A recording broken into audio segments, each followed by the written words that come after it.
Ghana y hasta...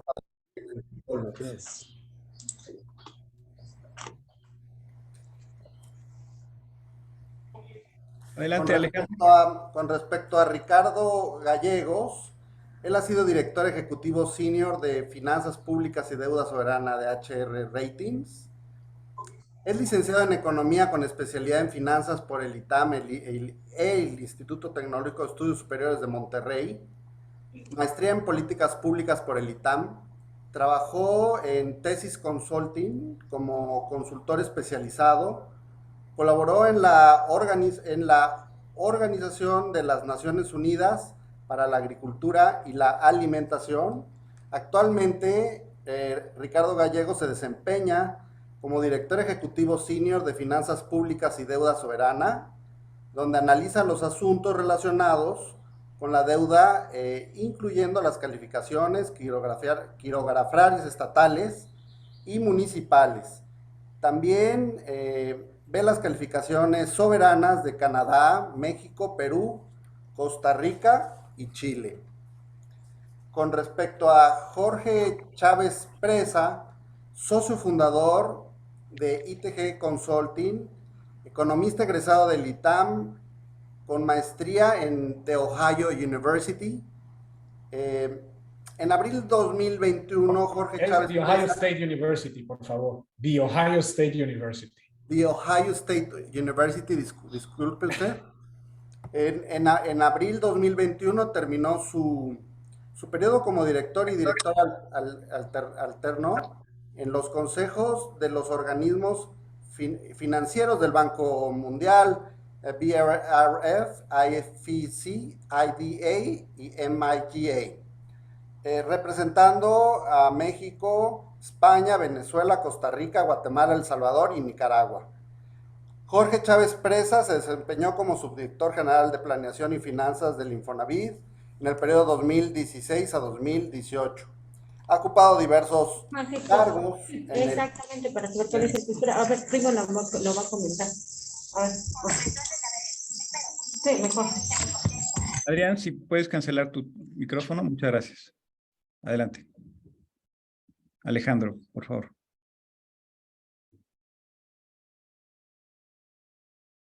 Alejandro, no te escucho.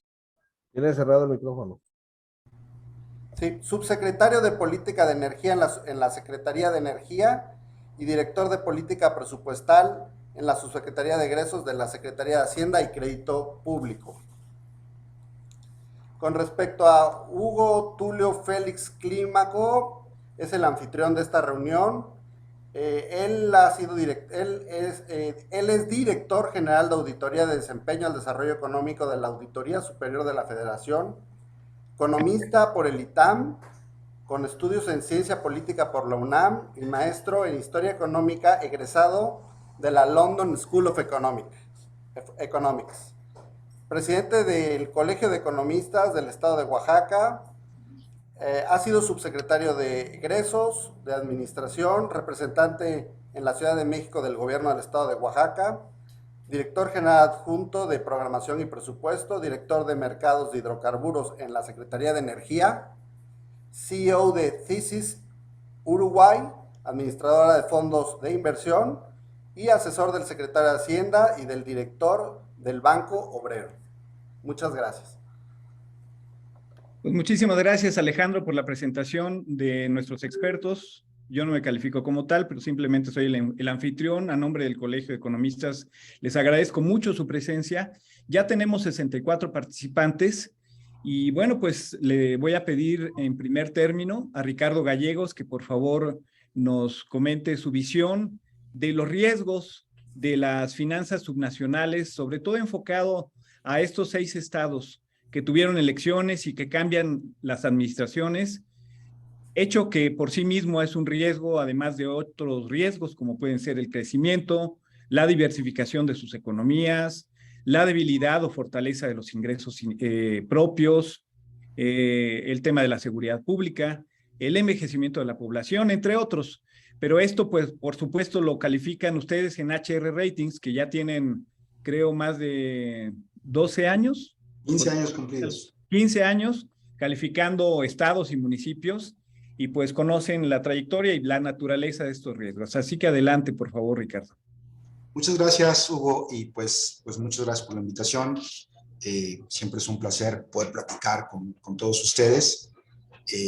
Como declaración inicial, oaxaqueño, ismeño, Salina Cruz.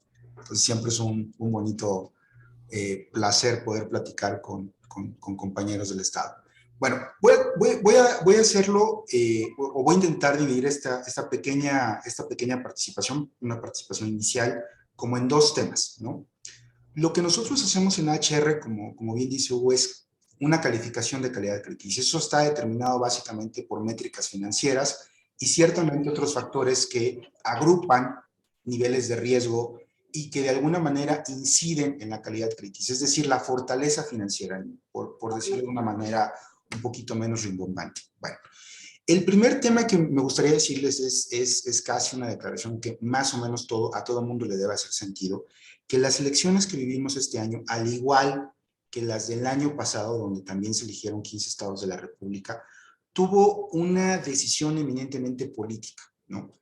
Si hacemos un poquito memoria a las últimas elecciones de estados y municipios, sí podíamos distinguir hasta cierto punto una correlación mediana entre pues, el desempeño del Estado, cómo crecía, cómo estaba calificado, cómo tenía sus resultados financieros y un resultado electoral. Lo que vimos pues, prácticamente desde la elección federal es que los resultados electorales vienen determinados exclusivamente por un tema pues, de una característica política, ¿no? Un voto quizás de castigo, un voto de exigencia por parte de la población y que fue muy parecido a lo que vimos. Por ejemplo, en el caso de Aguascalientes tuvimos 6 estados, Aguascalientes, Hidalgo, Durango, Tamaulipas, Quintana Roo y Oaxaca, de los cuales 5 de ellos calificamos. Aguascalientes no tenemos el gusto, pero trabajábamos con la ahora gobernadora cuando era presidente municipal de Aguascalientes, entonces más o menos conocemos un poquito el desempeño y el performance esperado. Y lo que vimos en cuanto a este punto es que, por ejemplo, Aguascalientes transita en el mismo partido. Hidalgo, a pesar de que tiene una calificación de HRAA, que es prácticamente una de las más altas, cambia de partido. Durango, probablemente, y lo vamos a platicar probablemente quizás de una manera más extensa, el estado más complicado en términos de calidad crediticia, actualmente está en default, es decir, debe créditos de corto plazo que debió haber pagado, lo cual ya los deja en una situación extraordinariamente complicado. A los auditores que tengo aquí presentes, seguramente es un tema que, bueno, a mí me pone un poco de punta. Hoy platicaba con el secretario de Finanzas, pues ya se les pasó inclusive lo que la ley de disciplina financiera les marcaba para haber pagado esa posición de corto plazo. Deben menos, pero todavía la deben. Tamaulipas, con un cambio de partido, con una calificación de HRA, media tabla alta de calificación. Quintana Roo, un estado importantísimo en términos turísticos, con una calificación de triple B menos, con cambio de partido. Oaxaca, con una calificación de HRA, media tabla alta, con un cambio de partido. Entonces, el desempeño, la correlación, como primer mensaje que me gustaría darles, es que no hubo una correlación entre el resultado financiero o cómo ha evolucionado el riesgo financiero en estas entidades y el resultado político. Eso creo que a todo mundo ya nos quedó claro cómo puede estar funcionando los resultados electorales aquí en el corto mediano plazo y no tiene una correlación estadística. Ahora, si hacemos una revisión muy rapidita, para no comerme todo el tiempo, de qué ha pasado en las calificaciones en estos estados, en 2021, por ejemplo, Hidalgo, a pesar de que cambia de partido, tiene un incremento en su calificación para dejarlo en los niveles que les comentaba de HRAA y había tenido estabilidad previa. En el caso de Durango, probablemente, como les decía, el caso más complicado, defaultea, lo que en términos coloquiales es que pues, tenía que pagar una deuda, la deja de pagar, y se va a la calificación más baja que existe en la escala a nivel nacional e internacional y que tiene un tema de liquidez por estos créditos muy importante. En el caso de Oaxaca, sube a estos niveles en 2021, pero venía de una estabilización desde 2018 con la misma calificación. Hoy la tenemos en HRA y venía de HRA menos desde prácticamente 2018, ¿no? En el caso del estado de Tamaulipas, viene de una baja en su calificación para ubicarse finalmente en HRA y venía de una cierta estabilidad previa desde 2018 a 2019. En el caso de Quintana Roo, en 2020 baja la calificación en HR triple de menos y se explica prácticamente por el tema de el golpe que tuvo en sus finanzas derivado de la pandemia, ¿no? O sea, los ingresos producto del turismo con este cerrón que todos vivimos y que todos sufrimos, pues hizo que tuviera un impacto muy importante en su calificación. Ahora, riesgos. Podemos verlo desde varios enfoques. El enfoque quizás de político, el riesgo que tenemos por un cambio de partido, que es evidente que cuando tenemos un cambio de partido y sobre todo la elección tuvo una complejidad importante, donde como decimos en mi pueblo, pues se dieron hasta con la cubeta, pues la expectativa de un cambio de administración desde el punto de vista político-administrativo puede ser complicado, porque está muchísimo el esfuerzo de hacer cómo la administración que me heredó esto lo hacía terriblemente mal, ¿no? Y ahí hay un incentivo bastante perverso, político, pero a veces presiona un poquito la operatividad del Estado. Y lo vemos, seguramente lo vamos a ver, por ejemplo, en Tamaulipas, nos preocupa mucho este fenómeno, y lo hemos visto en muchos otros estados. No sé si recuerdan, por ejemplo, el cambio de Nuevo León cuando empezó el Bronco y decía, es que yo debo esto, más esto, más esto, más esto, tú te volteabas a ver su estado de deuda y era 5 veces eso, ¿no? Cuando nos acercábamos con el Estado, con el secretario de Finanzas, y decías, oye, si de verdad debes esto, pues tengo que bajar la calificación, no 2 niveles, 3. Cuando en realidad era más un esfuerzo por ver mediáticamente qué mal estaba el Estado y cómo lo resolvía esa administración en ese momento. Bueno, sin embargo, el tema financiero, que es donde nosotros tenemos un poquito más tema, les diría que si les enlistara, en nuestra opinión, cuáles son los estados que tendrán mayor riesgo a menor riesgo, el número 1 definitivamente es Durango, el número 2 es Quintana Roo, porque además está en esa delgada línea de grado de inversión que tiene un impacto en el costo de su deuda. El número 3 dejaría en los mismos niveles, quizás con un sesgo al alza, Oaxaca y Tamaulipas en términos de estos riesgos de cambio de administración. Y finalmente, en último lugar, y en menor riesgo, el estado de Hidalgo y Aguascalientes. Un poco precisamente apoyado en la estabilidad de sus métricas financieras, pero también esperamos que sea un proceso de transición un poquito más suave, ¿no? Podemos hacer otro tipo de ejes, liquidez, apalancamiento y temas estructurales. En el caso de liquidez, yo les puedo asegurar que el estado de Durango hoy probablemente sufre la crisis de liquidez más importante a nivel nacional por esta situación de impago. Si bien el saldo literalmente de hoy es como de 800 millones de pesos, arrancaron en enero con 2,000 millones de pesos y tienen una estrategia un tanto elaborada para el cumplimiento antes del cambio de la administración. Pero lo que es un hecho hoy es que no necesariamente su nivel de deuda es elevado, pero su nivel de descalce entre el ingreso y el gasto fondeado por este tema de cortos plazos les va a causar unos grandes dolores de cabeza a la siguiente administración. Por nivel de apalancamiento, es decir, la deuda neta a ingresos de libre disposición, yo les diría que Quintana Roo es probablemente el estado más complicado. Tiene en esta métrica un nivel de 135%. De los 6 estados que estamos platicando, ese es el que tiene el mayor nivel de deuda. Es una administración que va a tener poco margen de maniobra en términos de lo que pueda afectar para endeudarse, si es que quiere seguir haciendo proyectos de alto impacto, o pone un freno importante, no necesariamente fácil, a la velocidad de endeudamiento que trae el Estado. Durango y Oaxaca los trae como a nivel del 70%, Tamaulipas al 53% e Hidalgo al 21%. Si se fijan, ahí sí hay una correlación entre altos niveles de endeudamiento y su nivel de calificación crediticia. Me quedaría hasta ahí para en la segunda participación hablar un poquito de los retos a futuro y lo que debemos preocuparnos todos en nuestro conjunto de estos 6 estados. Muchísimas gracias, Ricardo Gallegos.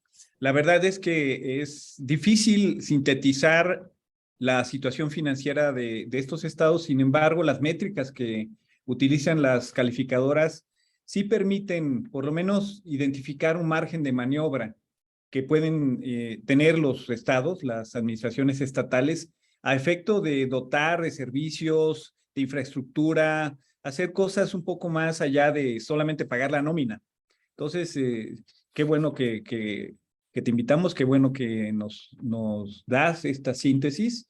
Y bueno, quiero aprovechar para saludar a don Celestino Alonso, quien es secretario ejecutivo del gabinete de Oaxaca, del estado de Oaxaca y nos distingue regularmente con su presencia. También Carlitos Flota, el titular del Instituto de Administración Pública del estado de Tabasco.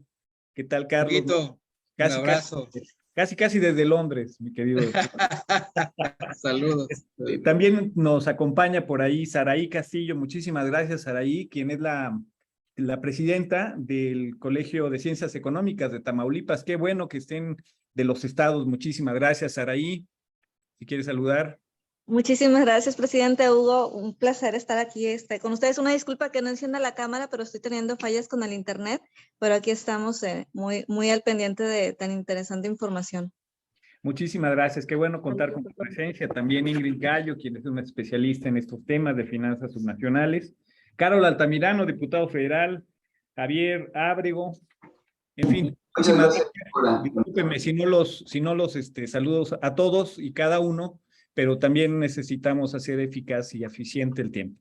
Ahora le voy a pedir al auditor especial de gasto federalizado, Emilio Barriga Delgado, que nos cuente sobre su experiencia, no solamente como funcionario que ha sido encargado, por ejemplo, del ejercicio de recursos en la tesorería de la Ciudad de México, sino ahora en su responsabilidad como auditor especial de los recursos principales de los estados y municipios, que son las participaciones y las aportaciones. ¿Qué es lo que ve? Y coméntanos lo que consideres. Adelante, por favor, Emilio. Pues buenas tardes a todas, a todos. Muchas gracias, Hugo Félix, por la invitación. Saludo a mis compañeros panelistas, Ricardo Gallegos y Jorge Alejandro Chávez Presa. Un saludo. Bueno, pues sí, déjeme primero dar una perspectiva general de cómo vemos el tema de los estados en el país y luego vamos complementando lo que ha platicado Ricardo de estas 7 entidades federativas que están en el proceso de cambio de administración, algunas con cambio de partido. Pero bueno, pues en términos generales, ¿de qué hablamos en nuestro país cuando hablamos del gasto federalizado? Pues más de una tercera parte del presupuesto de egresos de nuestro país es gasto que terminan ejerciendo los gobiernos subnacionales y uno tiene en el imaginario que los recursos públicos del gasto federalizado en nuestro país lo ejercen las 32 entidades federativas y los 2.500, cerrémoslo así, municipios en nuestro país. No, es tan elevada la dependencia de los recursos federales de las entidades federativas en nuestro país. En promedio estamos hablando de un 85% de dependencia de los recursos federales para financiar sus presupuestos, que no solamente el presupuesto del Ejecutivo o del municipio se financia con estos recursos. Cuando volteamos a ver cómo se está financiando el presupuesto de las universidades públicas estatales, de los poderes, de los autónomos, del Poder Judicial, del Congreso del Estado, de los DIF estatales, de los sistemas de transparencia estatales, pues al final del día todos los presupuestos de los entes públicos subnacionales tienen una elevadísima dependencia de estos recursos federales. Entonces, repito, no es solamente el caso de los ejecutivos estatales y las presidencias municipales, sino todo el conjunto de entes subnacionales que nosotros tenemos contabilizados, que son poco más de 8,000 entes subnacionales que de alguna forma u otra hacen uso de los diversos fondos del gasto federalizado en nuestro país. Nuestra responsabilidad en la Auditoría Especial del Gasto Federalizado, mi cargo, pues es revisar y fiscalizar que esa tercera parte del presupuesto de egresos de las federaciones de nuestro país, casi 2 millones de pesos, 2 billones de pesos que llegan a estados, municipios, universidades, congresos locales, poderes judiciales, DIF estatales, etcétera, a través de más de 70 fondos y programas, algunos recursos de libre disposición, como son las participaciones federales, y otros recursos etiquetados a fines específicos, como son las transferencias federales y los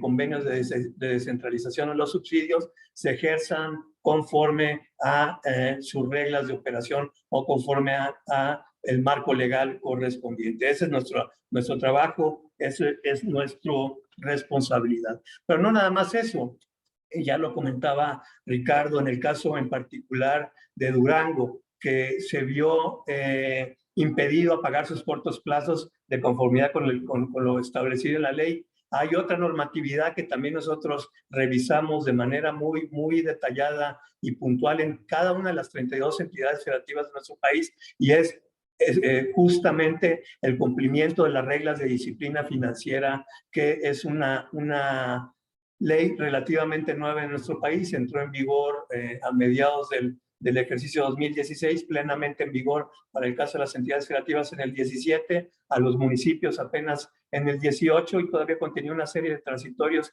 que ya fueron cumpliéndose los plazos, y podríamos decir que ya la ley de disciplina financiera en la actualidad ya está plenamente en vigor.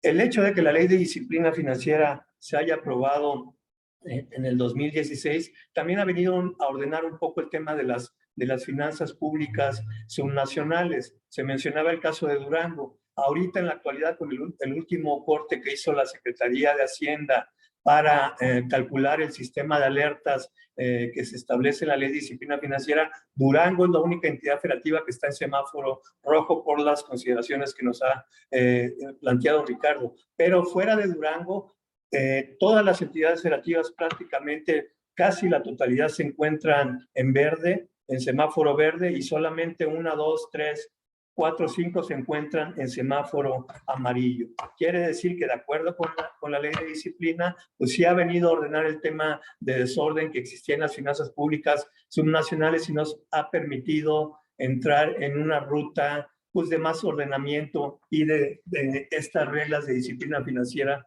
que han venido a pues a tratar de evitar en la medida de lo posible que un Estado entre en una ruta de desfalco o de default, como ha sido ahorita el caso de Durango. Digo, la buena noticia es que tenemos esta excepción ahorita, que es Durango, pero en la generalidad, no solamente en el resto de los 6 estados que tuvieron elecciones, sino en la generalidad de los 32, prácticamente podemos tener la tranquilidad de que todos están en un nivel de deuda sostenible en sus finanzas públicas, de acuerdo con el sistema de alertas que establece la ley de disciplina.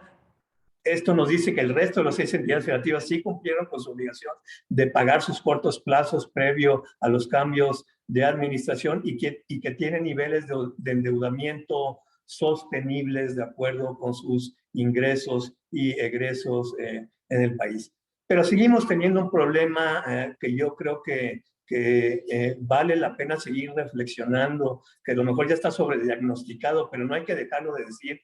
Seguimos teniendo un problema, decía, de alta dependencia de los ingresos federales en los gobiernos subnacionales de nuestro país. Eso se explica por diversas razones, pero sí hay una que creo que tenemos que señalar siempre de manera categórica, que tiene que ver con el tema de la pereza fiscal y de la falta de asumir la responsabilidad de usar las fuentes o las potestades tributarias a las que tienen por mandato de ley facultades los estados. Y me refiero a una en particular, la tenencia vehicular. Se hablaba ahorita, por ejemplo, el caso de Durango. Durango renunció a su facultad de poder cobrar este impuesto como un impuesto local. Entonces, pues sí es una pena que Durango tenga un problema en sus finanzas públicas estatales y está renunciando a esta potestad tributaria que es el poder cobrar el impuesto a la tenencia vehicular, que es una fuente de ingresos muy importante para las entidades federativas y que entramos, cuando se convierte en un impuesto estatal, en una dinámica de erosionar la base tributaria de este importante impuesto y los estados entraron en una competencia perversa de ver quién depredaba más la base al poner subsidios o inclusive hay muchos estados que ya derogaron el impuesto a la tenencia vehicular y este ya no existe en la entidad federativa y ya el tema es que son cada vez más las entidades federativas que están incurriendo en esta mala práctica fiscal de no aprovechar esta potestad tributaria que es la tenencia vehicular. Muchas entidades federativas que tienen problemas de liquidez los podrían haber subsanado con este impuesto de fácil cobro progresivo que tenía muchas bondades, se cobraba al inicio del año, te daba liquidez para poder iniciar tu ejercicio fiscal. Otro impuesto que está absolutamente desaprovechado en nuestro país y que también tal vez esté sobrediagnosticado este tema, pero no hay que dejar de señalarlo, es el tema del impuesto el impuesto a la propiedad, el impuesto predial que se cobra a nivel municipal o en el caso de la Ciudad de México a nivel centralizado. Este también, de acuerdo a cualquier indicador que uno pueda utilizar, es evidente que el impuesto a la propiedad, el impuesto predial en nuestro país es un ejemplo de cómo no se deben de hacer las cosas porque el nivel de recaudación es extraordinariamente bajo, o pongámoslo en sentido positivo, el potencial de recaudación del impuesto predial en nuestro país es extraordinariamente elevado. Entonces hay una fuente de ingresos también muy importante que está subutilizada a nivel municipal. Nosotros tenemos algunos cálculos, déjenme ver si aquí tengo la lámina. Perdón, denme un segundo. Por ejemplo, si nuestro país... Perdón, ¿quisieras compartir tu pantalla, Emilio? Si me das la opción. Sí, Luis, ¿nos puedes ayudar a ver si podemos... Ya, adelante. Compartirla? Adelante. ¿Ya puede compartir su pantalla, Emilio? Sí, adelante, por favor. Adelante, Emilio, por favor.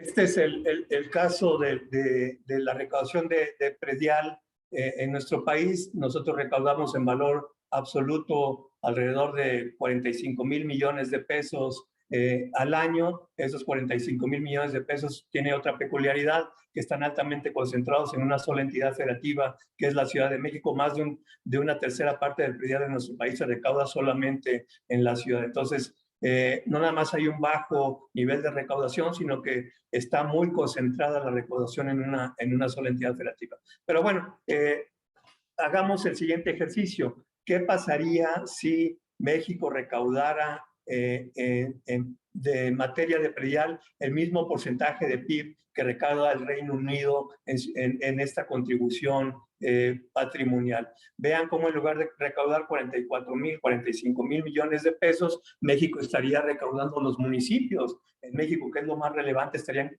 recaudando 900,000 millones de pesos más de lo que recaudamos actualmente. Esto evidentemente haría la diferencia. Decía que el gasto federalizado en nuestro país es de 2 billones de pesos, 2 millones de pesos. Con esto tendríamos casi la mitad del gasto federalizado en nuestro país. Podría ser un ingreso autogenerado por los municipios si recaudaran, decía, el nivel de predial que recauda el Reino Unido con respecto a su PIB. Evidentemente me van a decir, bueno, pues sí, pero nosotros no somos el Reino Unido, somos un país con un nivel de desarrollo medio. Pues bueno, está bien, lo concedemos. Comparémonos con Colombia o con Argentina. Si fuera el caso de Argentina, en lugar de estar recaudando 44,600 millones de pesos y recaudáramos el mismo porcentaje que recauda Argentina de su PIB en materia de contribuciones a la propiedad, estaríamos recaudando 350,000 millones de pesos. Es decir, 300,000 millones de pesos adicionales a lo que recaudamos actualmente, lo que también pues, marcaría una diferencia absolutamente significativa en materia de ingresos propios para los municipios y entidades federativas de nuestro país. Pero también vean el caso de Colombia. Si fuéramos Colombia, recaudaríamos 269,000 millones de pesos en lugar de 45,000 millones de pesos, más de 200,000 millones de pesos adicionales. Entonces, aquí lo dejo y nada más señalar lo siguiente. Tenemos en el Senado de la República de nuestro país una minuta que está ya muy discutida, muy trabajada, que nos llevó muchos años, y digo nos llevó porque yo en ese momento era el tesorero del gobierno de la ciudad, una minuta que además tiene mandato constitucional, que es una ley para para homologar los registros públicos de la propiedad y los catastros de nuestro país. Lo que se pretende hacer con esta ley, con esta nueva ley, es hacer un ejercicio similar al que se hizo en su momento con la Ley General de Armonización Contable, que nos dio la pauta para que todos los entes de gobierno, en todos los niveles de gobierno, tuviéramos un sistema contable equiparable y comparable. Hay un Consejo Nacional de Armonización Contable, donde se aprueban las normas y las leyes de contabilidad gubernamental en nuestro país. Con esta nueva ley de armonización de registros públicos y catastros se pretende crear una figura similar, un Consejo Nacional de armonización de registros públicos y catastros, donde estarían sentados todos los interesados o los involucrados en este tema, estados, municipios, el gobierno federal, el INEGI, entre otros, etcétera. Y esto tiene como finalidad ordenar el tema de los catastros en nuestro país, su vinculación con los registros públicos y evidentemente una finalidad fiscal que es potenciar la recaudación de predial en nuestro país, que como vemos tiene un amplísimo margen. Entonces, resumen, hay un tema de una elevadísima dependencia de los recursos federales en los entes subnacionales de nuestro país. Hay una pereza fiscal de parte de los estados, municipios, para recaudar y hacer uso de sus potestades tributarias. Pero también hay que decirlo, hay un nuevo marco legal que nos ha ayudado a que el desorden que existía hasta no hace muchos años en materia de sobreendeudamiento, de desorden en términos de ejercicio de los presupuestos públicos nacionales, se haya ordenado. Ahí están las estadísticas. Decía, solamente ahorita el caso de Durango está en semáforo rojo, la gran mayoría de los estados están en semáforo verde y solamente unos cuantos en observación en semáforo amarillo. Entonces, el reto es incrementar la capacidad recaudatoria de los estados con sus recursos propios, revisar la ley de disciplina financiera si no requiere una actualización, que a nuestra consideración es el caso, e impulsar este tipo de iniciativas y minutas como la que se encuentra en el Senado para potenciar y ordenar también todo el tema de registros públicos y catastros en nuestro país, que nos va a dar una fuente de ingresos adicionales y muy, muy importante. Pues con esto dejo esta primera participación y le regreso el micrófono a Hugo Félix. Muchísimas gracias, querido Emilio. La verdad es que me gusta invitarte porque además de tener la imagen con mucha precisión y saber por dónde les duele a los estados y municipios, también siempre eres propositivo. También igual como Jorge Chávez Presa, que la vez pasada que platicamos en 2020, creo que era septiembre de 2020, con el Auditor Superior de la Federación, igual con Emilio, y incluso a esa sesión se metió el entonces gobernador de Michoacán, Silvano Aureoles. Y bueno, en esa ocasión, Jorge planteó una iniciativa polémica sin duda, pero que abre el espacio para discutir sobre la intermunicipalidad. Hay un espacio en el cual los municipios conurbados, las zonas metropolitanas, pues no tienen administraciones conjuntas, no tienen presupuestos conjuntos, un cuarto nivel de gobierno. Y también por eso me gusta siempre invitar a Jorge, porque además de ser un experto, es creativo. No solamente es, digamos, un analítico de primera, sino también siempre es creativo. Muchas gracias, Jorge. Adelante. Hugo, qué generoso eres, la verdad. Incluso hasta por llamarme experto. No, yo creo que los expertos sí son Emilio y Ricardo, con quienes me da muchísimo gusto compartir este panel. Y la verdad te felicito, Hugo, que estés tocando el tema de lo que llamamos finanzas subnacionales, que es decir, cómo están las finanzas de los gobiernos estatales y de los gobiernos municipales y de la Ciudad de México como entidad federativa. Qué bueno que lo haces porque necesitamos, francamente, mejores servicios públicos. Yo creo que es hacia donde debemos de centrar la discusión, incluso para hacerla atractiva. ¿no? ¿Qué es lo que tenemos que cambiar? Y por eso he sido también un promotor del concepto de hacienda pública más que de finanzas públicas, porque hacienda pública se refiere a la capacidad de hacer y de concretar del Estado, independientemente del orden de gobierno del que estemos hablando. Y lo que tiene nuestro país es una débil capacidad de la hacienda pública. Es decir, en el orden subnacional, los gobiernos estatales y los gobiernos municipales, el Estado como tal o sus haciendas pueden lograr muy poco. De hecho, no tienen la capacidad para promover una política pública relevante. Eso es a mí lo que a mí francamente más me preocupa. De las 6 entidades federativas que estamos viendo, tenemos a una de las joyas de las economías estatales, que es la economía de Aguascalientes. La economía de Aguascalientes es una economía que ha venido creciendo de manera sostenida, ya lleva más de 20 años, razón por la cual figura dentro de las entidades federativas que... Ay, perdón, se me va a acabar la pila. Conéctate, urgente. Ya, conectado, ya. Sí. Es este caso extraordinario que es Aguascalientes, el cual logró atraer inversión privada.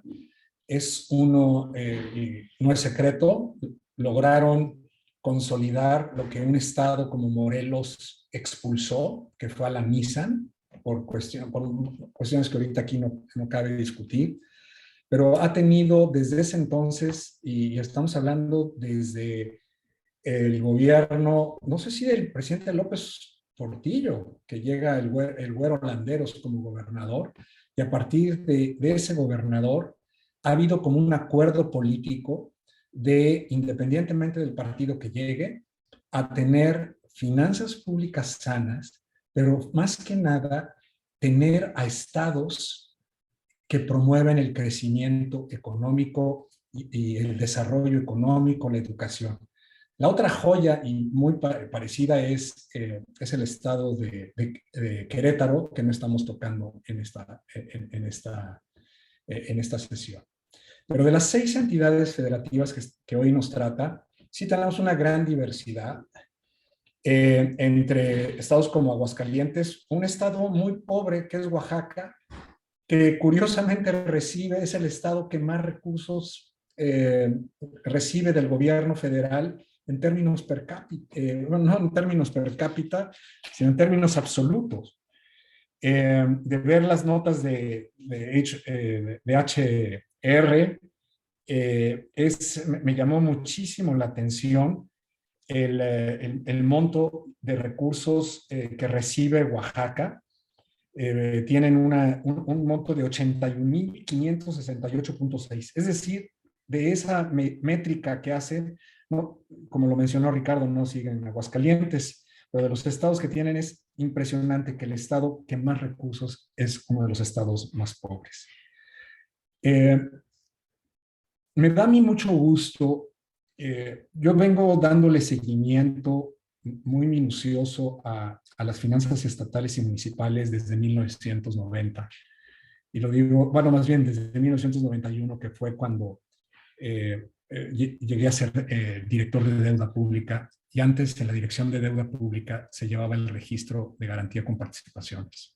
Por cierto, fue un gran error, un error grave, haberle quitado a la subsecretaría del ramo en la Secretaría de Hacienda el registro de la deuda y habérselo pasado a la unidad que ahora ve el tema de la coordinación fiscal, la unidad de coordinación con entidades federativas. Entre otras razones, porque el negocio de las participaciones es un negocio totalmente diferente al de deuda, y eso impidió que bajo otras circunstancias el estado de Coahuila, que también ahorita no cabe mencionar, engañara fue la primera vez que vimos un engaño y un fraude maquinado contra el gobierno federal y contra las instituciones financieras. Pero en fin, hemos avanzado en mayor transparencia. Quizás uno de los documentos que mejor pueden revelar la transparencia es un documento del CIEP de finanzas locales, y es referirse a sus anexos, y en los anexos ver ya todas las fuentes de Internet por las cuales puedes localizar. Aún así, estamos muy lejos de lo deseable. Ahora, al tema que llamas, ¿cuál es el principal riesgo que, en mi opinión, enfrentan estas entidades federativas, al igual que el resto de las entidades federativas que no tuvieron cambio de gobernador? El mayor riesgo que enfrentan es el riesgo de gobierno federal. Es que nuevamente el gobierno federal pueda meterlos en problemas.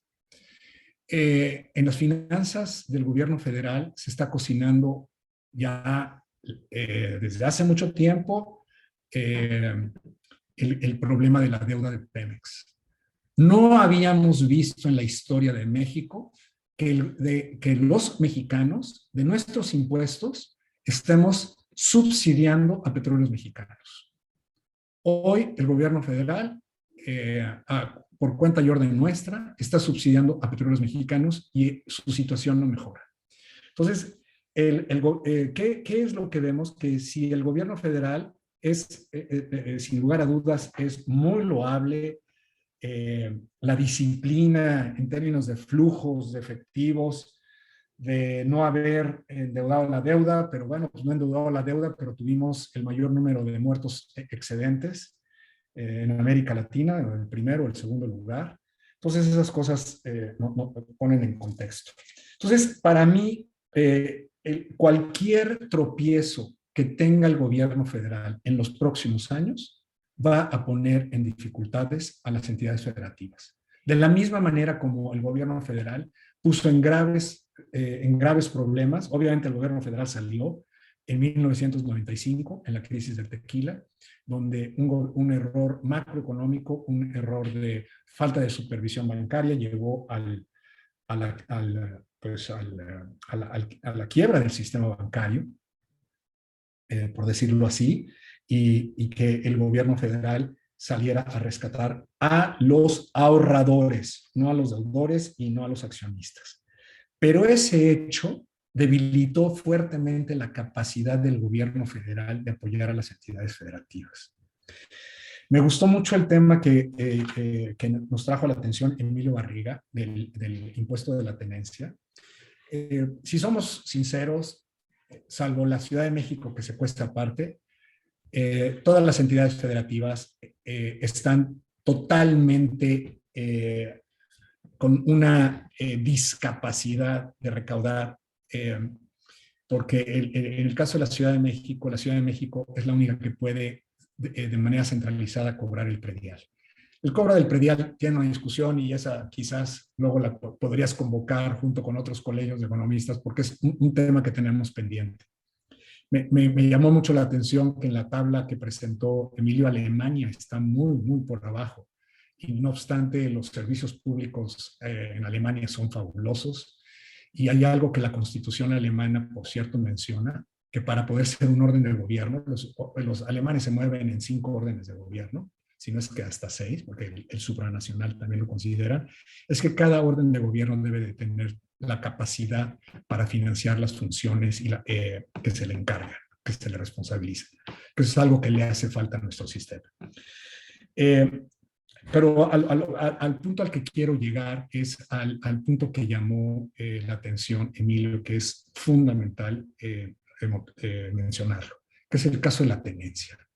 Es una gran pena y una gran vergüenza para México que por razones electorales, uno de los impuestos que mejor se trabajó, mejor se cultivó dentro de lo que es una cultura de federalismo, donde federalismo es cooperar, no es canibalizar las bases tributarias de una entidad federativa con otra, fue la del impuesto de la tenencia. Fue un impuesto que se hizo, si no mal recuerdo, en la administración del presidente Salinas. Ese impuesto se volvió un impuesto de legislación federal con administración estatal. Y esa fue una fórmula maravillosa y es en lo que quizás debemos de empezar a recurrir para que fortalecer las capacidades de financiamiento. De las entidades federativas que hoy estamos viendo, pues la que tiene, curiosamente, de acuerdo a las definiciones muy discutibles que pone el CIEP de espacio fiscal, a Oaxaca la pone en una buena posición de espacio fiscal. Sin embargo, pues es la entidad federativa que en términos per cápita recauda menos, recauda 339 pesos de ingresos propios per cápita. O sea, ni siquiera un peso diario por habitante, ¿no? Es algo que pues prácticamente deja a una entidad federativa como Oaxaca siempre con la mano extendida hacia el gobierno federal.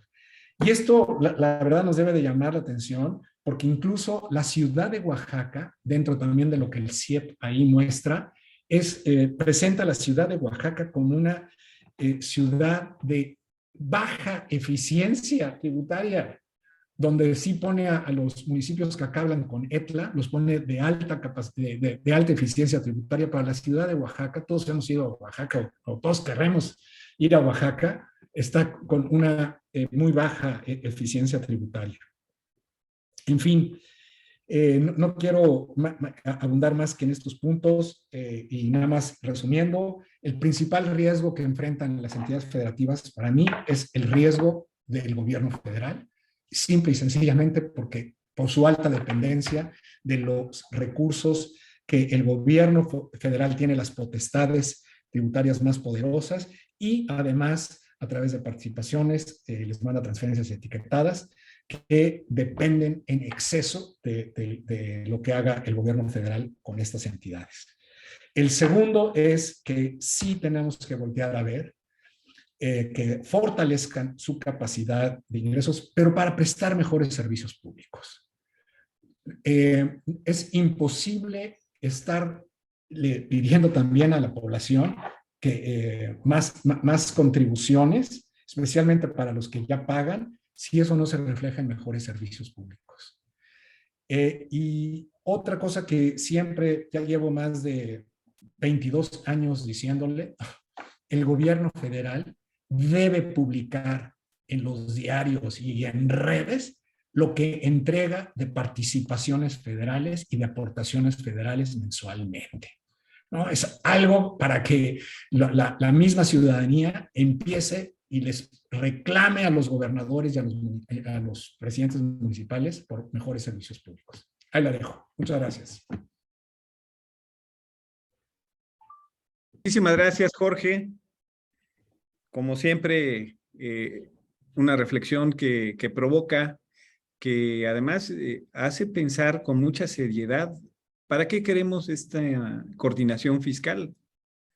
En verdad, y pienso en mis compañeros de la Tesorería Municipal de Oaxaca de Juárez, que qué bueno que están presentes, porque los servicios se han deteriorado en los últimos años, y sin embargo, la capacidad de ingresos propios no ha crecido de manera paralela. Claro que también hay un círculo vicioso, porque ¿cómo puedes recaudar si no das mejores servicios? ¿Y cómo puedes dar mejores servicios si no puedes recaudar? ¿Por dónde se empieza?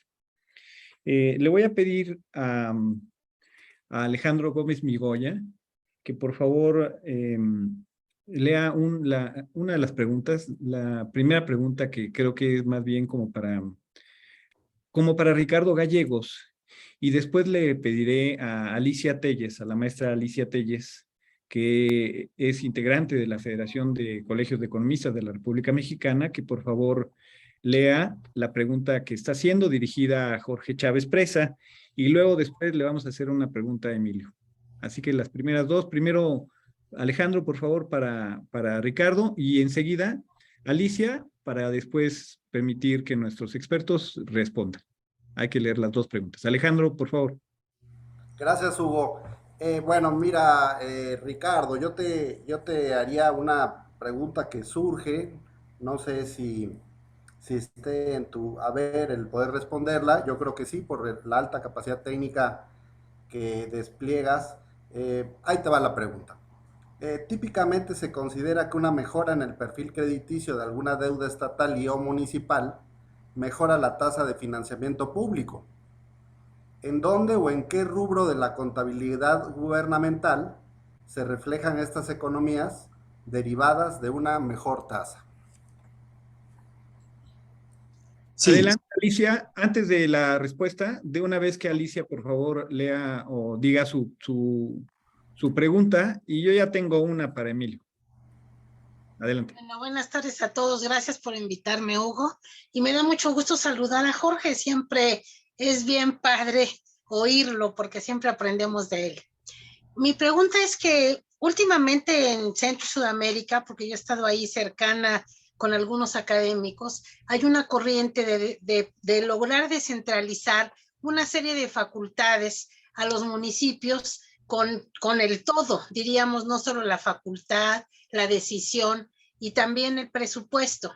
Y como hace un momento tú comentaste que no hay una política aceptable, una política pública aceptable que se conozca de algún municipio, ¿tú qué opinas de si esta corriente que está ahorita tratando de impulsar, descentralizar estas facultades en general de temas importantes que pudieran, sobre todo en servicios, desarrollar los municipios y que esto pudiera de alguna manera incidir en que la deuda local no suba mucho o la deuda local no esté tan sensible, diría yo, ante estas facultades que van acompañadas también pues con su presupuesto.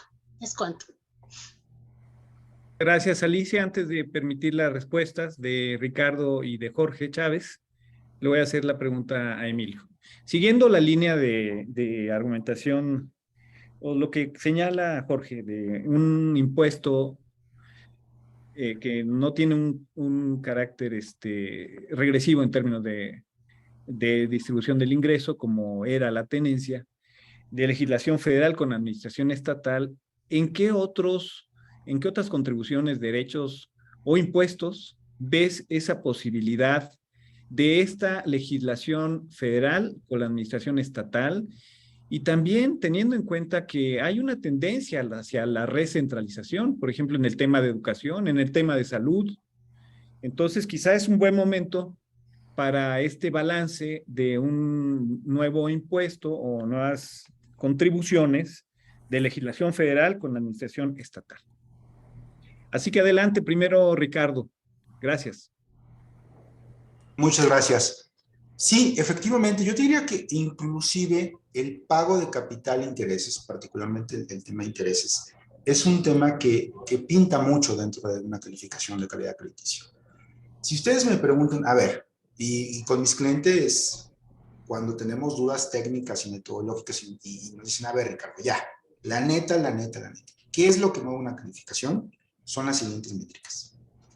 Tu balance primero ajustado, es decir, cómo gastas tus ingresos menos tus egresos respecto de tus ingresos de libre disposición. Es decir, cómo está el flujo de efectivo respecto a los ingresos que efectivamente puedes utilizar, y pueden ser dos métricas, a ingresos totales o ingresos de libre disposición. Es simplemente quitando el efecto de los recursos como ramo 33 que están etiquetados a un fin específico, ¿no? El segundo, que te diría que es muy importante, es la deuda, ¿no? Eso define en un gran porcentaje el nivel de una calificación. La deuda neta ajustada a ingresos de libre disposición. El tercero es justo lo que me preguntas, que es el servicio de deuda. Es decir, el pago de los intereses de la deuda, ya sea de corto o largo plazo. Otra métrica que a mí en particular me encanta porque revela mucho de los riesgos de estados y municipios es el porcentaje de deuda quirografaria de tus créditos de corto plazo respecto de tu deuda total.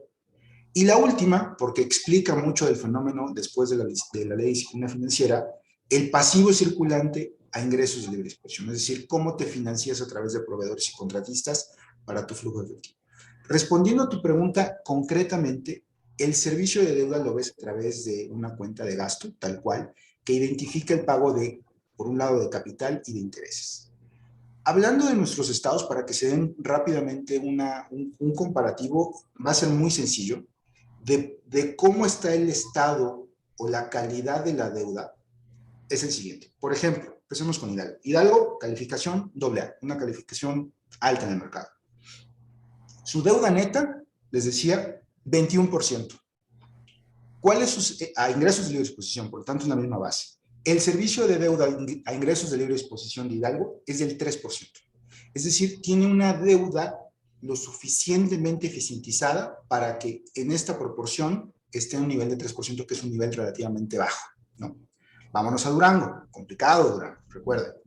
Deuda neta ingresos de libre disposición, 69.6. ¿Cómo está su servicio de deuda de ingresos de libre disposición? 16%. ¿Por qué?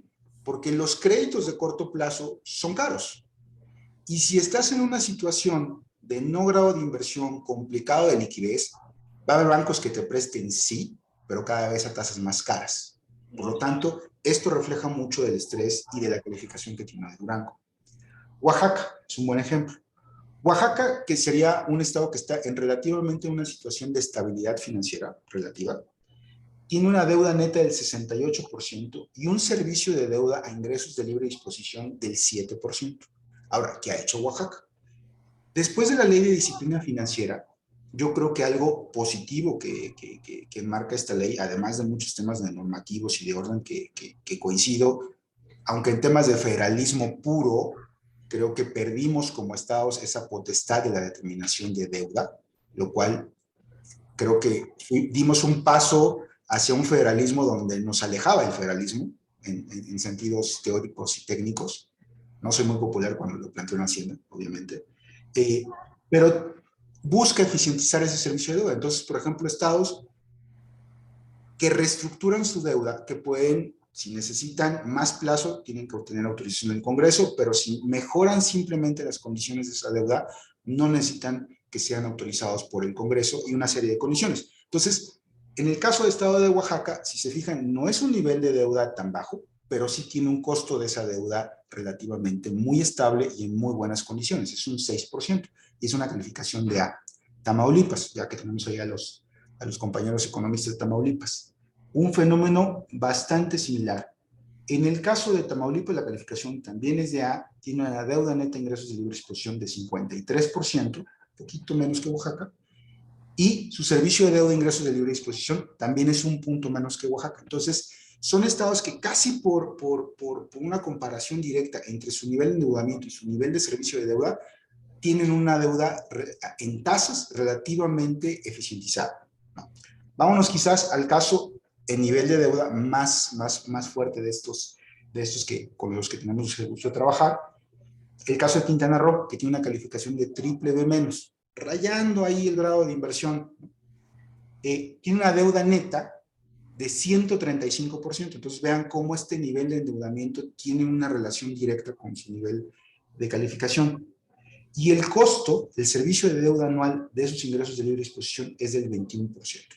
Entonces, cada vez que nosotros participamos en una reestructura o nos opinan o nos preguntan nuestra opinión acerca de las reestructuras que hacen los nacionales, creemos que son muy positivas, porque al final del día es un recurso público.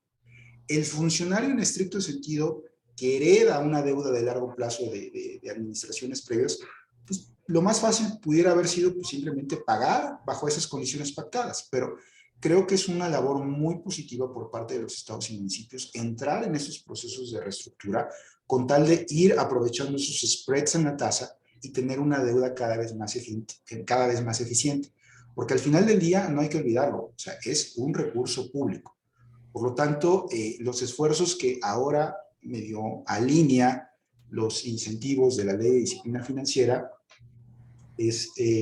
van en ese sentido y han ayudado a este spread de tasas.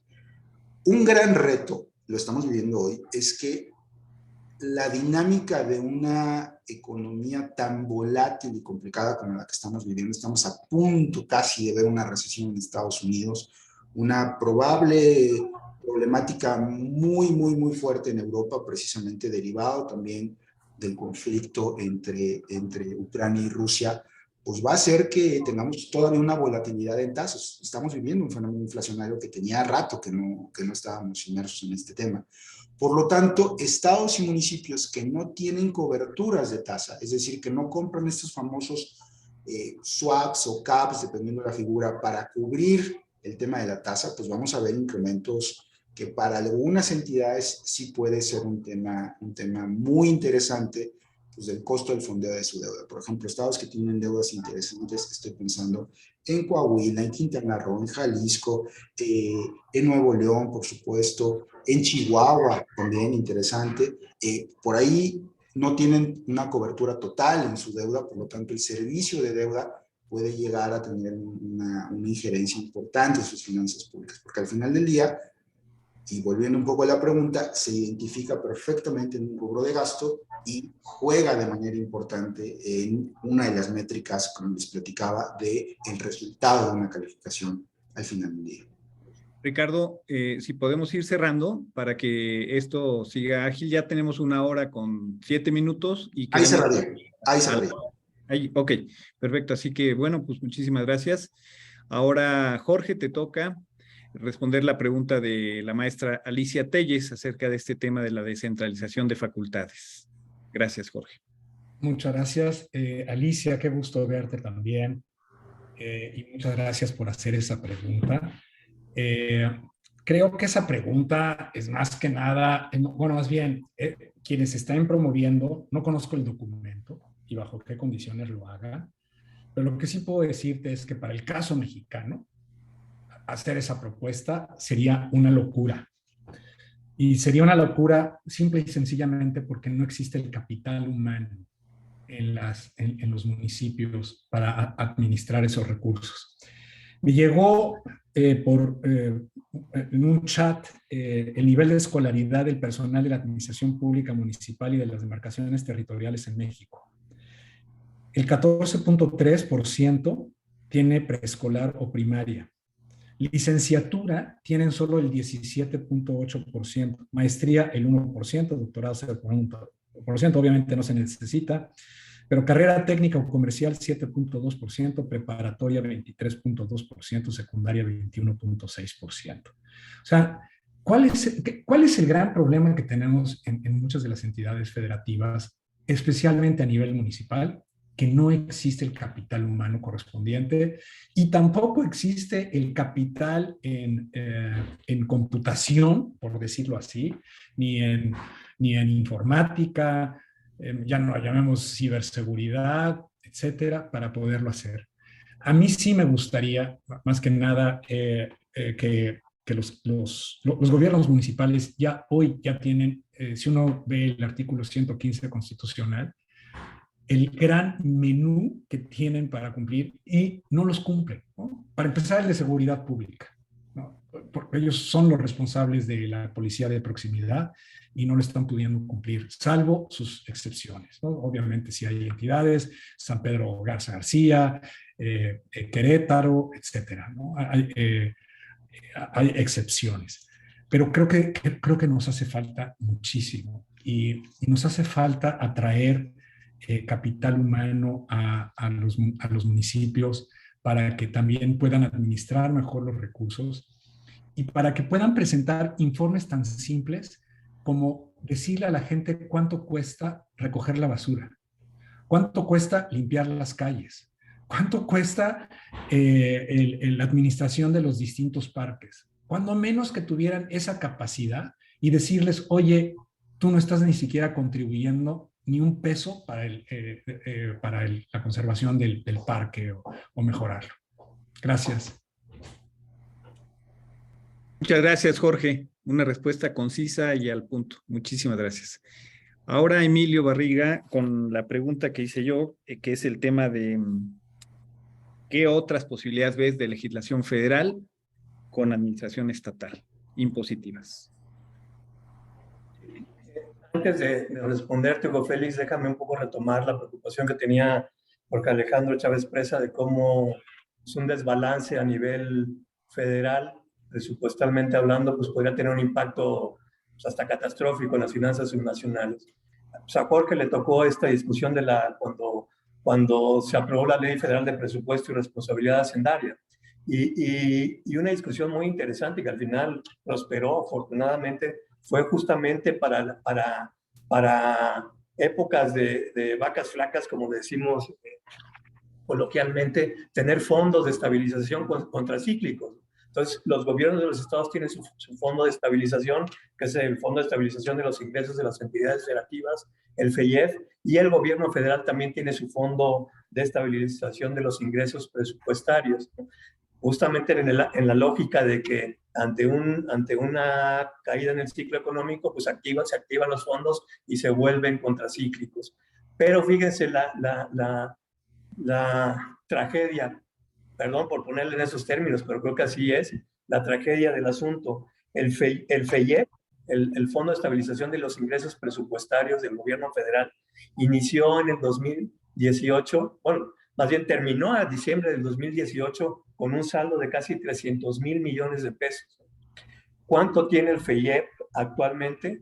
24,000 millones de pesos, ¿no? Es decir, en 3 años nos comimos prácticamente el Fondo de Estabilización de los Ingresos Presupuestarios del gobierno federal. Lo que quiere decir que si hay un desbalance, una caída en el ciclo económico, como comentaba Ricardo, que ya se empieza a vislumbrar una eventual recesión económica a nivel internacional, pues el FEIEP ya no lo comimos, y va a ser insuficiente para que se convierta en un fondo contracíclico. Pues la misma historia ocurrió con el Fondo de Estabilización de los Ingresos de las Entidades Federativas.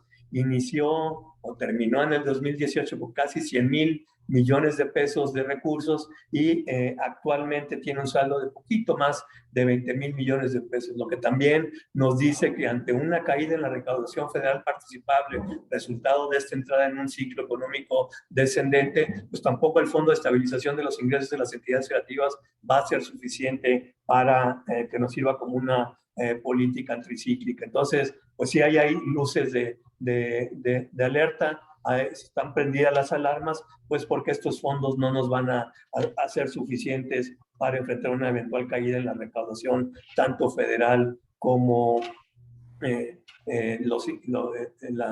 las participaciones federales a los ingresos de las entidades federativas. Pero bueno, ya yendo en concreto a tu pregunta, déjame platicarte un tema que trabajamos con la legislatura anterior de la Cámara de Diputados, en particular con la Comisión de Presupuesto. Entiendo que aquí está tu paisano, el diputado Carol Altamirano. El diputado Carol fue uno de los promoventes de esta iniciativa, que tenía justamente como finalidad darle una facultad a los gobiernos estatales en relación a un impuesto federal, como ocurría con la tenencia. La tenencia, antes de esta tragedia que ya platicamos, era un impuesto federal que era 100% participable a las entidades federativas. Las entidades federativas eran responsables de la recaudación, de la fiscalización, de la cobranza del impuesto a la tenencia, aun y cuando era un impuesto federal. Bueno, pues lo mismo, teníamos un caso de una muy mala práctica a nivel internacional, que era la recaudación del impuesto sobre la renta cuando tú enajenas un bien inmueble. Cuando enajenas un bien inmueble, obtienes una ganancia y pues estás obligado a pagar el impuesto sobre la renta por esa ganancia que obtuviste. Ese impuesto del ISR, una parte lo cobraban los estados y otra parte la cobraba el SAT o el gobierno federal. Entonces había 2 ventanillas. Los notarios son los retenedores de ese impuesto cuando tú haces una operación inmobiliaria, y entonces los notarios también, digo, lo que le tenían que haber retenido al Estado se lo enteraban al SAT, o presumían que el SAT presumía que los estados estaban fiscalizando ese impuesto y los estados presumían que era el SAT el que lo fiscalizaba. Entonces había unos espacios enormes de elusión fiscal, de confusión de a quién tenías que enterarle ese impuesto. Bueno, pues para no hacerles el cuento largo, convencimos a las y los diputados que esto es una muy mala práctica a nivel internacional, que las mejores prácticas te dicen que debe de haber una sola ventanilla y una sola autoridad fiscal a la cual le tengas que enterar un impuesto. Entonces, hicimos que el impuesto sobre el ISR de la enajenación de bienes inmuebles,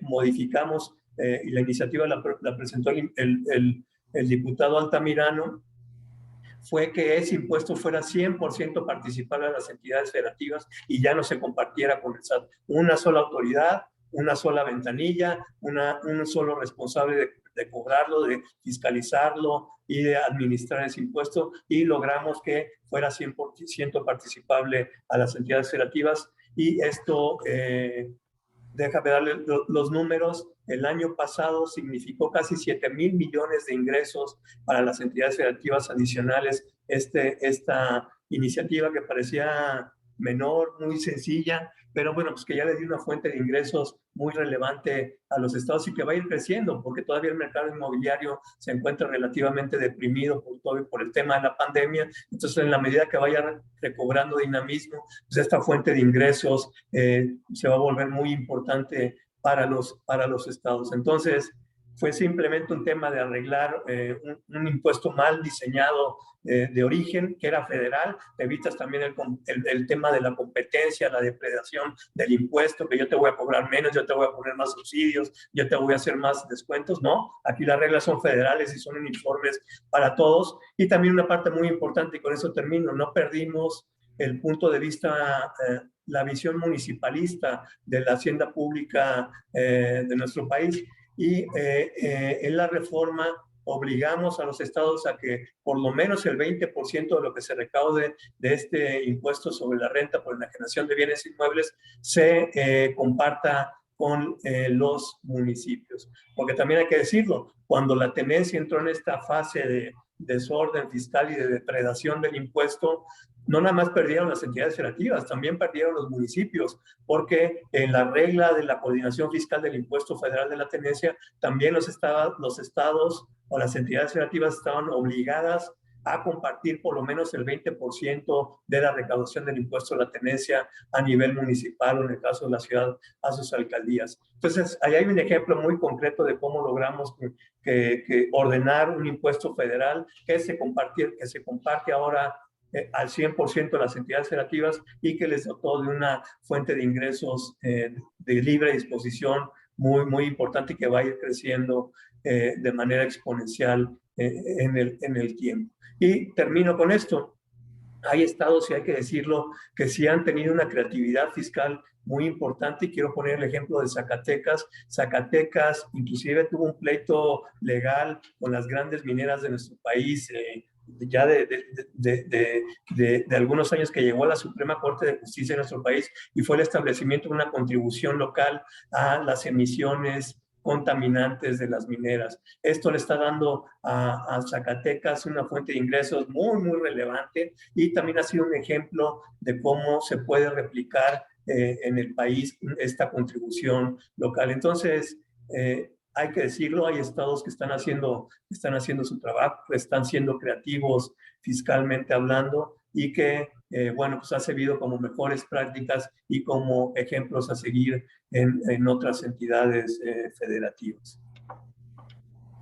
Sí, Emilio, también me permito señalar, hay prediales relacionados con la generación de energías limpias, y eso también puede ser municipal, así como los temas turísticos.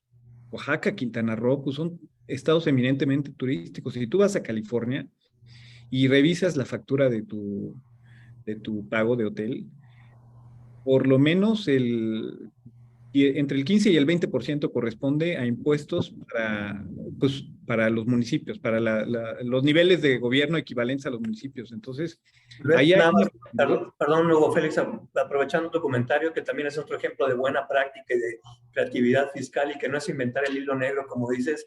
Platicábamos hace un par de semanas con el gobernador de Quintana Roo, y antes de irse aprobaron un aprovechamiento, no es un impuesto, les aprobó su legislatura, y que es un cobro fijo a los turistas extranjeros que llegan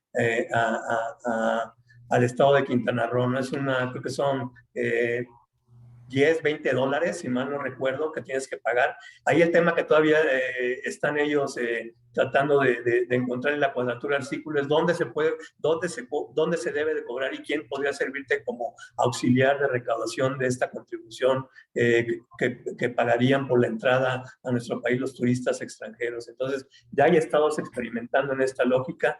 Y también decirte, nosotros aquí en la Ciudad de México fuimos los primeros en ordenar el tema de Airbnb. Airbnb lo convertimos en un retenedor del impuesto al hospedaje y todas las propiedades que se rentan por Airbnb ya pagan el impuesto al hospedaje a la ciudad, y esa iniciativa que tuvimos se empezó a replicar. Yo diría que ya casi todas las entidades creativas en nuestro país tienen ese convenio con Airbnb. Entonces digo, si hay espacio a la creatividad, si hay casos de buenas prácticas, si hay casos de estados que están imaginando cómo, sobre todo también este tema de las plataformas, que también hay que imaginarnos cómo cobrar a esta nueva economía digital. Entonces digo, ahí también hay todo un espacio donde nos tenemos que poner creativos y ver cómo ordenar fiscalmente hablando a esta economía digital que cada vez está creciendo más. Perdón, ¿eh? No, qué bueno, ¿no? La verdad es que, en efecto, no se trata de inventar el hilo negro, sino hay buenas prácticas que se trata de hacerlas armónicas y establecer ventanillas únicas, en fin, los criterios para maximizar los ingresos propios y la fortaleza de la hacienda pública, municipal y estatal. Ya vamos casi a cerrar y por lo tanto quisiera propiciar que a través de 2 preguntas que he visto en el chat, nuestros expertos pudieran ir cerrando con una tercera y última intervención. Entonces le voy a pedir a Edith Jarquín y a Emiliano Castenari que por favor lean sus preguntas, si son tan amables, a efecto de que se propicie esta tercera y última intervención, no sin antes saludar a Vero Galindo, ex SHCP, y Mary Cassandra Ábrego, quien es vicepresidenta, me parece, del Colegio de Economistas de Guerrero. Adelante, Edith y Emiliano Castenari. Buenas tardes, muchas gracias, Hugo, por la amable invitación. Y yo lo que comentaba es que, o preguntaba más bien, es que si alguno de estos estados había recurrido a la contratación de la deuda a través de la garantía del gobierno federal, o lo que se conoce en la ley de disciplina como la deuda estatal garantizada. Ya Ricardo Gallegos me da la respuesta y me dice que ningún estado ha usado la figura de la deuda estatal garantizada, ya que de arranque, en la instrumentación de la misma ley, ninguno, a diferencia de lo que se pensaba, empezó en rojo. Entonces, me parece que ya con esa respuesta, Hugo, queda aclarada mi pregunta. Salvo si quisieran ampliarla, no lo sé, pero ya con ello yo creo que ya queda, ya existe la respuesta. De acuerdo, bueno, igual si quieren comentar adelante o extenderse, Ricardo, para todos, porque la respuesta que le diste fue en el chat y ya la resumió también Edith. Perdón, Emiliano Destenave, no leí bien. Adelante, por favor. Buenas tardes. No hay cuidado. Bueno, primero que nada, muchas gracias por el espacio y muy padre plática, y mi duda es más por el punto en donde hasta qué punto o hasta qué grado de cobranza o hasta qué grado de recaudación se puede llegar para que no exceda el balance para los propietarios o los dueños de una casa que tengan que pagar predial o de algún terreno. ¿En qué punto se llega a ese balance? ¿Y cómo se puede regular, por ejemplo, en cuanto a las recaudaciones que se dan pues por ejemplo, a la ecología, en donde existen las termoeléctricas en Piedras Negras, en Coahuila? Pues evidentemente la recaudación a las energías renovables y a las energías verdes va a ser mayor a en cualquier otro municipio. Y me llama la atención en qué punto o hasta qué punto se puede llegar a conocer ese balance. Muchas gracias. Y estaba olvidando que Raúl Arenzana hizo también una pregunta que no habíamos tomado en cuenta. Entonces, por favor, Raúl, si quieres comentarla, ya previo al cierre de nuestros expertos. Adelante. Gracias. Hola, ¿qué tal? ¿Sí me escuchan, verdad? Sí, un poquito bajito, pero sí te escuchamos bien. Mi pregunta era, ¿qué pasaba con esa baja de la carga fiscal que se le dio a Pemex, que bajó en este año del 54 al 40%? ¿Cómo el gobierno federal subsana esa disminución de ingresos? Gracias. Muchas gracias, Raúl. El tema de Pemex, el mayor riesgo que señala Jorge Chávez Presa. Y bueno, pues les pido que ya para cerrar haya una tercera y última intervención de cada uno de nuestros expertos. Adelante, Ricardo, luego Jorge Chávez y luego Emilio. Muchas gracias. Gracias. Rapidísimo, nada más como colofón y ya para el cierre rápido. En cuanto a la DEC, como tema, pues más bien anecdótico, cuando nos tocó a las agencias participar junto con, pues en ese entonces, la UCEF, que tuvo una participación importante para la ley de disciplina financiera, era la salida. O sea, lo que se buscaba en ese momento era sí poner un control tan férreo que se hablaba de que 5 o 7 estados iban a salir en rojo y la única manera bajo la cual iban a poder tomar financiamiento era a través de la deuda estatal garantizada, es decir, que el gobierno federal casi le cedía su calificación, que localmente es AAA, que globalmente, pues en nuestro caso HR la tiene en BBB+, para que pudiera tomar deuda. Entonces, como que le garantizaba la figura federalizada al subnacional. Finalmente, eso no se concreta porque cuando se determinan los rangos de los semáforos de la ley de disciplina financiera, todos por lo menos rojos no eran. Y el tema anecdótico fue que cuando nos discutían o cuando nos preguntaban si la DEC nos funcionaba desde el punto de vista de riesgo, les decíamos, o sea, funcionar sí funciona, nada más que te voy a contar a ti esa deuda. Y como pues en ese momento estaba un poco complicado el tema, como siempre, de la calificación del país, pues dijeron, bueno, pues si me la vas a contabilizar a mí, mejor le aflojo los rangos y vamos viendo cómo se va comportando esto. Bueno, el tema anecdótico. En el tema de Emiliano, rápidamente, en realidad no hay un punto eficiente, o sea, yo creo que desde el punto de vista de política pública, pues se va a buscar maximizar la mayor parte de la recaudación local de ingresos propios y que es un tema de percepción y que la población perciba que efectivamente está sirviendo o recibiendo unos servicios públicos eficientes, pues acorde a los impuestos que tiene. Ya como cierre, finalmente decirles que yo creo y coincido con Jorge que independientemente del tema del riesgo de estas 6 administraciones que tenemos, ya que abrieron esa palestra, yo creo que el tema más importante es el federalismo. Es una discusión a fondo de federalismo. No sé si en algún lado la copié y si la copié pido disculpas al dueño de esta frase, pero todos somos federalistas hasta que trabajamos para el gobierno federal.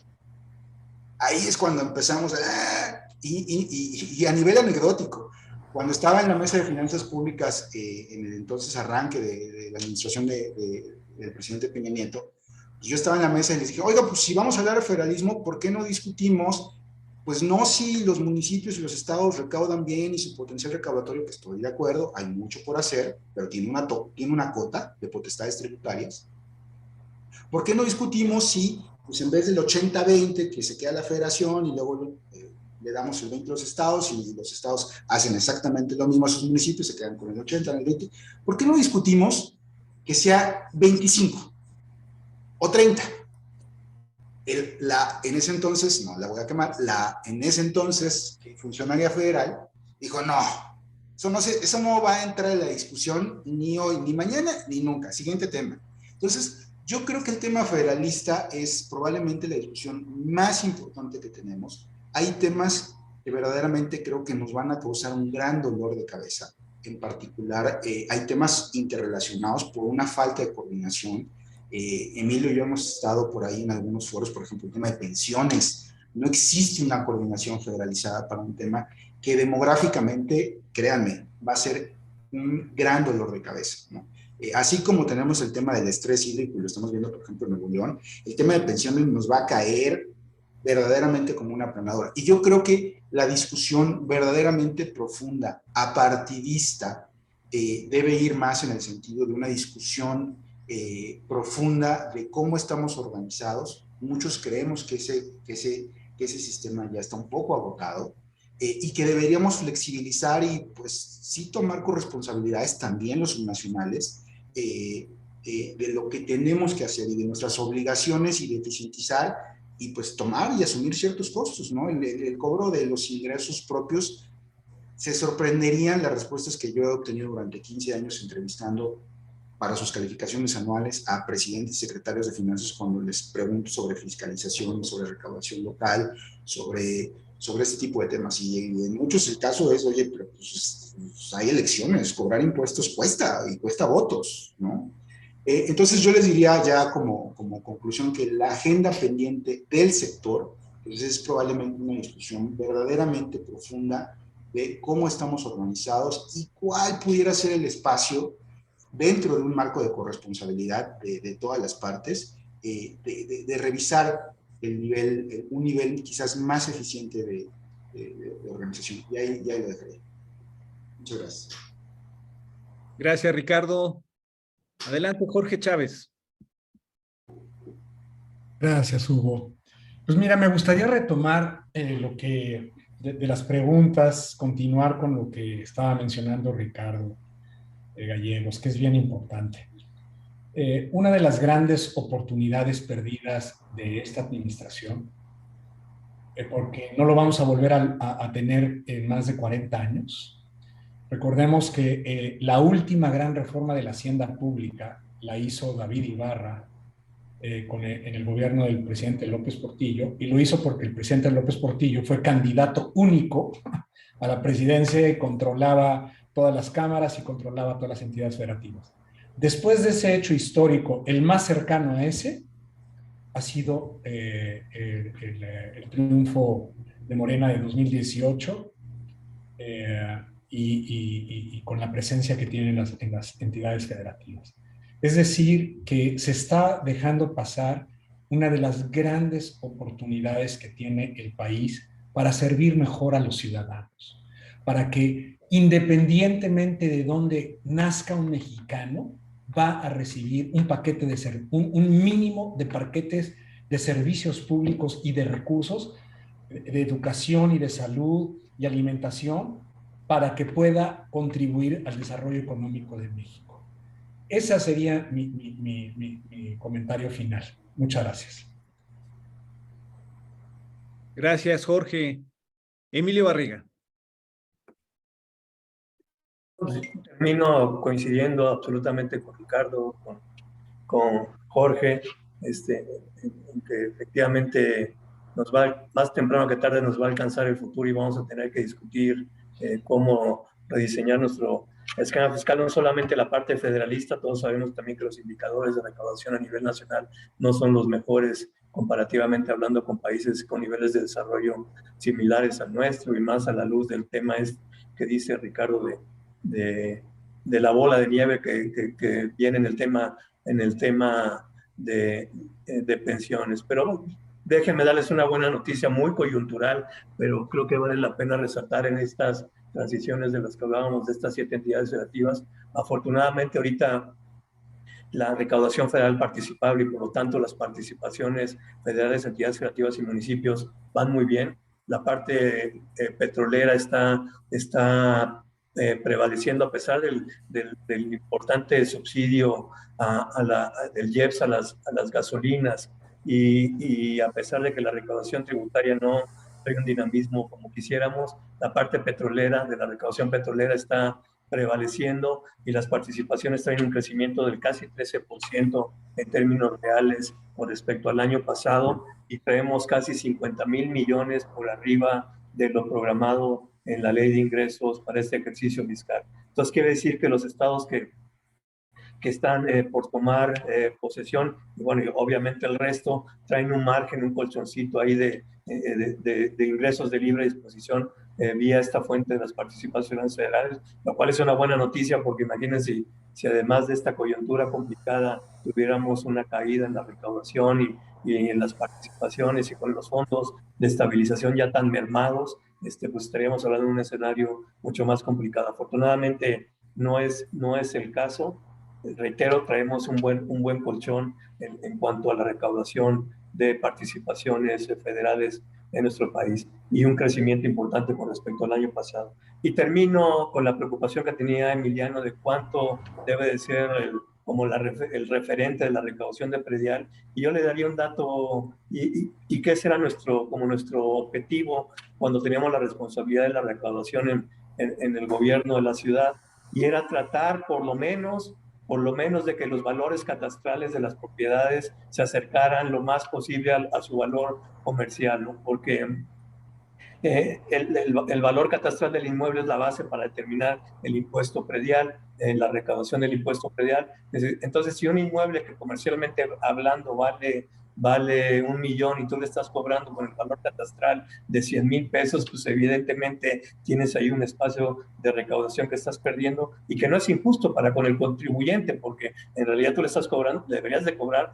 por el valor comercial que tiene esa propiedad. Nosotros hicimos un ejercicio aquí en la ciudad para aproximar el valor catastral lo más cercano al valor comercial, pero también por eso reitero la importancia de que le pongamos atención a esa minuta que está en el Senado de homologación de registros públicos y catastros, porque ahí ya se habla de la obligatoriedad de que los valores catastrales sean, pues por lo menos lo más cercano posible a los valores catastrales. Y todo este ejercicio que se haría del Consejo Nacional de Armonización de Registros Públicos, de Catastros, con el INEGI, etcétera, tendría como una de sus finalidades que los valores catastrales de las propiedades y de los inmuebles en nuestro país se acercaran más a sus valores, o lo más posible a sus valores comerciales. Entonces, podemos ponernos como primer reto en materia de recaudación de predial, el actualizar los valores catastrales lo más que se pueda para acercarlos a sus valores comerciales. Entonces, con esto termino y pues creo que estamos terminando, ¿verdad, Hugo Félix? Pues para darles las gracias, o si ahorita nos das la despedida, adelante. Sí, muchas gracias. Pues llegamos prácticamente a las 7:40, tenemos 70 personas y la verdad es que ha sido muy ágil y nos quedamos con las ganas de seguir conversando en otra ocasión con ustedes y sobre estos temas. Me queda claro que necesitamos un federalismo y federalistas de verdad, verdaderamente además preocupados y ocupados en mejorar los servicios públicos. ¿Cómo? Pues algunas de estas herramientas y iniciativas se han discutido aquí. Pues muchas gracias a todos. Soy Hugo Félix, es siempre motivante tenerlos en el Colegio de Economistas de Oaxaca. Les deseamos un excelente cierre de semana. Pues buenas noches y muchas gracias. Gracias, Hugo. Saludos. Gracias. Saludos. Gracias. Muchas gracias, Hugo. Muchas gracias a todos. Me dio gusto saludar a Emilio. Gracias, Jorge. Gracias, Emilio. Gracias. Hasta luego, Alicia. Nos vemos, Jorge. Hasta luego. Gusto verte. Igualmente. Hasta luego, Alicia. Mucho gusto en estar con Hasta luego. Un abrazo. Hasta luego, Javier. Hasta luego.